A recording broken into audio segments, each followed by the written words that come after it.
मुझे प्यार नहीं तुझसे है बा, मुझे दिल विल नको तेरा देवा, मुझे दिल विल नको तेरा देवा.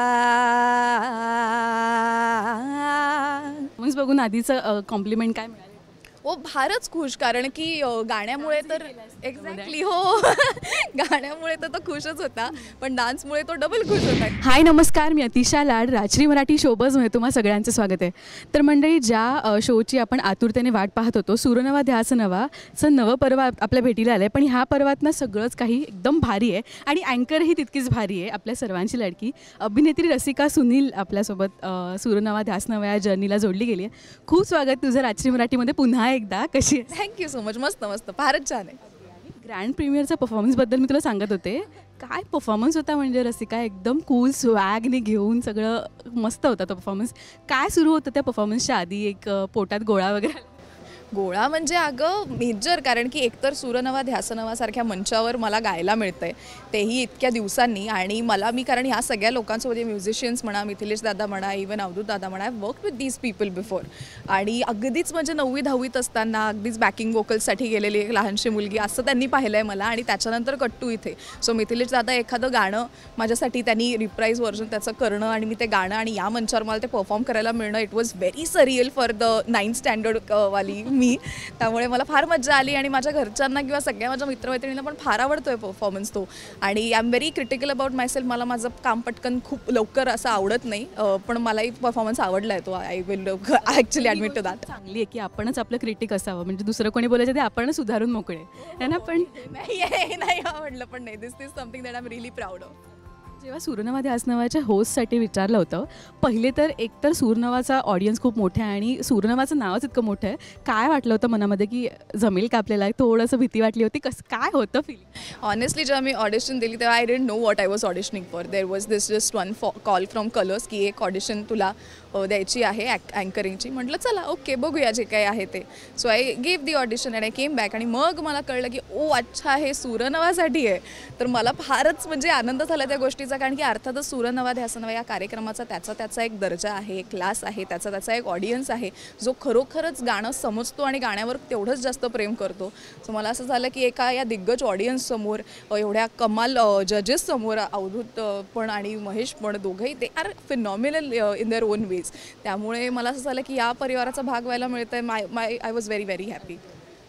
स्पृहा अँकरिंग करत होती सूरनवाचं, तेव्हा पण ती एक ह्या फॅमिलीचा पार्ट आहेच. पण जेव्हा तू ग्रँड प्रीमियरचं तुझं जे अँकरिंग बघितलं, तेव्हा प्रेक्षकांना वाटलं की नाही, हिच्याशी आपण कनेक्ट करू शकतो आहे आणि ते एक इतकं स्वीट वाटत होतं.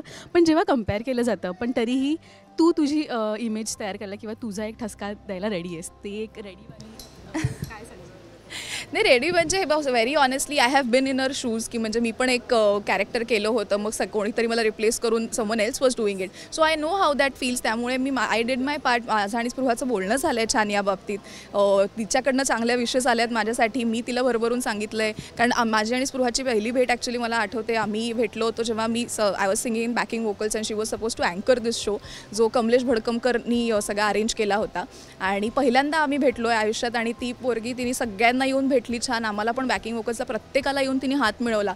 आणि मला असं झालं हे किती छान आहे, अशा प्रकारचं डिमिनरनं आपण शिकलं पाहिजे. आणि ऑनेस्टली मला माहिती आहे की मी माझ्या वावरण्यात तिला फॉलो करते अजूनही. सो हे मी तिला आठवण सांगितली की मला हे तुला प्रत्यक्षात सांगायचं होतं, पण चल या निमित्ताने मला तुझ्याशी बोलायचं आहे, मला तुला हे सांगावंसं वाटतं आहे. आणि this is your child first, so whatever you have built त्याच्यावरच मी बिल्ट अपॉन त्याच्यावर करणार आहे. So I am very very happy that I am doing this. Spruha is also very happy and I know that.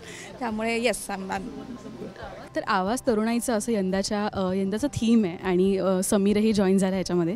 पण तरुणाई म्हटल्यावर आवाज तुझाही performance आम्हाला पाहायला मिळणार आहेत की नाही, काय सांगायला आवडेल? तुला परफॉर्म करायला आवडेल का? मला खूप आवडतं इथे परफॉर्म करायला ऑनेस्टली. म्हणजे पहिल्या परफॉर्मन्स नंतर तसा माझा थोडा नर्वसनेस गेला आहे. मला मज्जा यायला लागली आहे जरा जास्तच. त्यामुळे आय एम होपिंग की मला परफॉर्म करायला मिळेल. पण मे बी आता अर्थातच ह्या सगळ्यांचं गाणं आमच्या कंटेस्टंटचं शाईन झालं पाहिजे. त्यामुळे we are more focused on that obviously, आणि त्याच्यावरच फोकस असेल आमचा. Maybe mid season or finale अर्थातच I would love to sing again. पहिला फोन कोणाला केलास? आधीला केला होतास की मला अँकरिंगसाठी ऑफर आली? ऑफकोर्स आधीशीच बोलणं झालं होतं. म्हणजे ऑडिशनपासनं ते प्रत्येक गोष्टीपर्यंत जे काही आहे ते एकतर आमचं दिवस रात्र दोन्ही वेळा बोलणं होतं. त्यामुळे सगळे अपडेट्स तसेही अपरिहार्यरित्या त्यालाच पहिले पोहोचतात. त्यामुळे त्यालाच सांगितलं सर्वात पहिले, आणि अर्थात आईलासुद्धा. Those are my first 2 calls every time. Performance बघून आधीचं कॉम्प्लिमेंट काय मिळालं? हो फारच खुश, कारण की गाण्यामुळे तर एक्झॅक्टली हो गाण्यामुळे तर तो खुशच होता, पण डान्समुळे तो डबल खुश होता. आणि कारण मी कधीही स्टेजवर डान्स परफॉर्मन्स कुठलाही दिला की he is the most proud. आणि दिस टाईम तसं मी म्हटलं की मलाही छान वाटतं या परफॉर्मन्सबद्दल. So I was very happy की त्याला आवडलं आहे सगळं छान.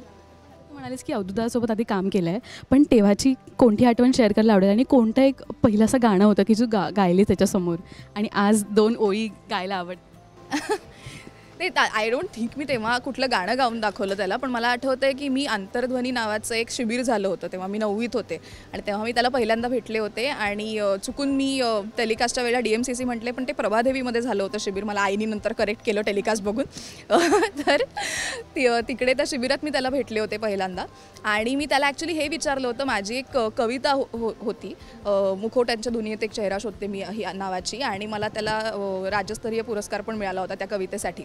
पण ती कविता जरा गद्य स्टाईलमध्ये होती. तर मी त्याला हा प्रश्न तेव्हा विचारला होता की कुठलीही कविता जर का तिला चाल लावायची असेल तर ती कम्प्लिटली पद्यच असली पाहिजे की थोडीशी गद्य असलं तरी चालेल. तर त्यांनी त्याच्या कांदेपोहे या गाण्याचं मला उदाहरण दिलं होतं. इज लाईक की दॅट इज नॉट एक्झॅक्टली अ पद्य म्हणजे प्रॉपर मीटरमध्ये ते काव्य नाही आहे, पण तरी अशा पद्धतीच्या गाण्यांना पण गीतांना पण चाल लागू शकते. तर मला खूप होपफुल वाटलं होतं त्यानंतर. So this was like the first very nice conversation that we had. जे माझं ॲक्च्युली अवधूतशी बोलायचं राहिलं आहे. विल टॉक अबाउट दिस. 2 ओळी आम्हाला ऐकायची, कारण का सुरनवा ध्यास नावाच्या मंचावर आपण आहोत. तर रसिकाकडनं एक गाणं झालं आता ग्रँड प्रीमियरला जो परफॉर्मन्स दिला तेच गाणं. बरं चालेल, ठीक आहे. मुझे प्यार नहीं तुझसे है बा, मुझे दिल विल नको तेरा देवा, मुझे दिल विल नको तेरा देवा. ते ऐका दाजीगा, ते चालू राहील, आवर्तन नाही म्हणा कम्प्लीट करा. पण आम्ही खूप एक्सायटेड आहोत, कारण का आता ग्रँड प्रीमियर झाला आहे, अजून बरेच परफॉर्मन्सेस ऐकायचे आहेत. तुझेही छान छान ड्रेसिंग स्टाईल वगैरे आम्ही सगळे आता कॉपी करणार आहोत. So thank you so much Rasika, आणि ऑल द व्हेरी बेस्ट मनापासून. Thank you so much. थँक्यू.